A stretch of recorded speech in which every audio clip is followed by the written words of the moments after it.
Salut à toi enfant du net. Alors sur quoi on geek aujourd'hui? Allez, c'est parti. Merde.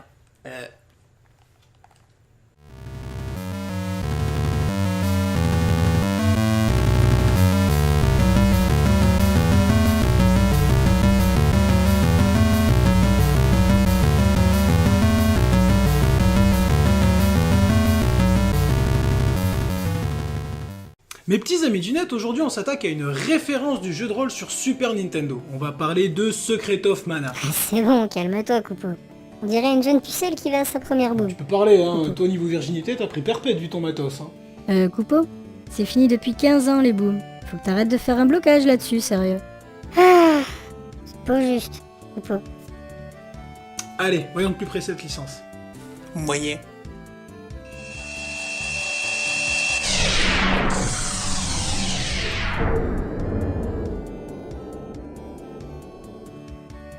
Le plus que célèbre Secret of Mana est en fait le deuxième opus de la licence Seiken Densetsu. Ce qui signifie la légende de l'épée sacrée. Tout à fait. D'ailleurs, vous devriez être plutôt content, c'est votre licence natale, non? Quoi, t'es pas content? En fait, Coupeau a eu quelques problèmes, disons, familiaux. Son penchant envers les lièvres lui a valu d'être banni. Ah ouais, quand même. Et en plus, c'est même pas vrai, Coupeau. J'ai jamais touché un lièvreau, Coupeau. Peut-être une fois, Coupeau. Mais ça compte pas, j'étais bourré à l'éther. Ah ouais, mais monsieur a des goûts de luxe. Bah quoi, les terres dans tous les jeux, c'est la ruine, hein. Secret of Mana est un jeu d'action RPG. Le héros, Randy, se trouve embarqué dans une aventure autour du monde afin de restaurer le pouvoir de l'épée Mana, de lutter contre l'Empire, de détruire le Fort Mana, ainsi que le démo Mana. Easy. Tout cela démarre dans un hameau de campagne, le hameau Potos. Le jeu commence avec une scène dans laquelle on voit des enfants s'amuser jusqu'à ce que l'un d'entre eux tombe d'une falaise pour atterrir dans une rivière où se trouve une épée dans un socle de pierre. Et c'est à ce moment-là que Randy entendit une voix invisible lui disant de retirer l'épée.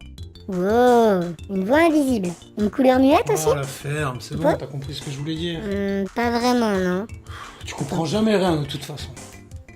Donc, c'est à ce moment-là que Randy entendit une voix dans sa tête lui disant de retirer l'épée.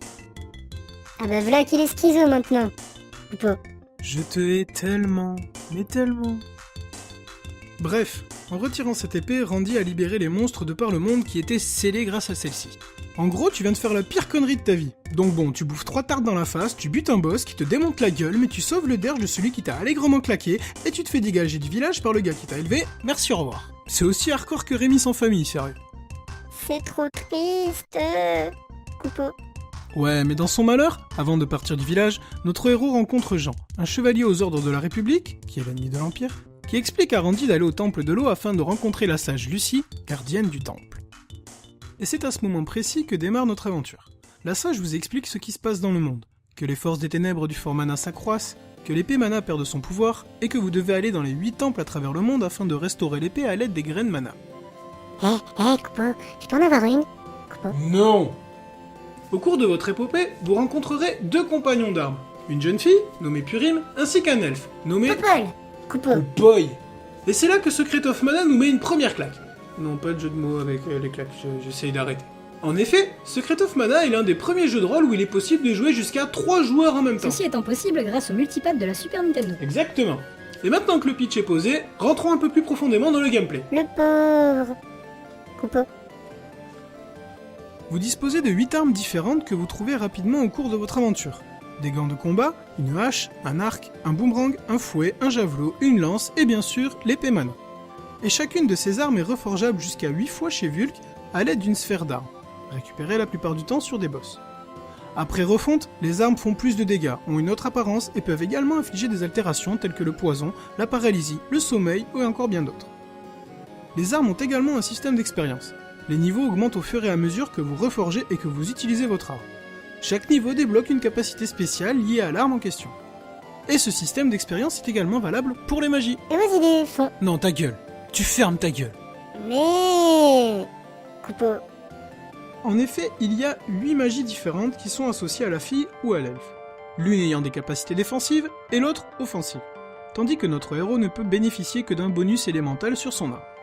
Pour les magies, les niveaux supérieurs se débloquent à chaque graine mana que vous trouvez, et bien sûr en utilisant ces magies. C'est bien joli tout ça, Coupeau. Mais bon, avec tes magies, tu passes plus de temps dans les menus qu'en combat. Coupeau. Pour une fois, tu n'as pas tort. C'est un peu le point noir du jeu. Pour les derniers niveaux de magie, c'est du farm bête gratuit et méchant. Et vu que pour lancer un sort, il faut passer par le menu, on peut passer 90% du combat à lancer tel ou tel sort via ce putain de menu. Mais à côté de ça, le jeu possède une patte artistique unique. Il y a de très jolis sprites, un bestiaire bien fourni et une narration qui tient bien la route. Et d'ailleurs, c'est l'un des premiers jeux auxquels j'ai joué où un personnage principal meurt. Mais pour de vrai, fini, on peut pas le raise. Et les musiques sont encore une fois géniales. En même temps, si c'était pas le cas, j'aurais pas fait un épisode dessus. Chaque thème est bien travaillé. Il n'y a pas une seule musique que je ne puisse pas apprécier. De la mélancolie du thème de Tom à la joie du village de Kakara, chaque thème nous embarque dans une atmosphère bien spécifique. Aujourd'hui, j'ai d'ailleurs choisi un thème plutôt chaleureux, puisqu'il s'agit de la musique The Color of the Summer Sky, composée par Hiroki Kikuta. Cette petite mélodie entraînante vous accueille dans la plupart des petits hameaux et villages que vous traverserez. Un mélange de paix et de joie prend vie à travers les sons des flûtes et autres xylophones. J'ai bien sûr réarrangé le tout à la guitare. Et je vais le partager avec vous dès maintenant. Ouais, trop cool! Neige boule, Coupeau.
C'est déjà la fin de cet épisode sur Secret of Mana et j'espère que vous l'aurez apprécié.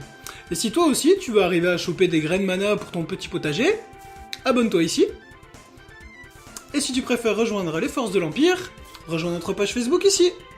Et comme d'hab, Coupeau, blablabla, demandez-lui des covers, Coupeau, blablabla, pouce bleu si vous avez aimé, Coupeau, blablabla, Coupeau.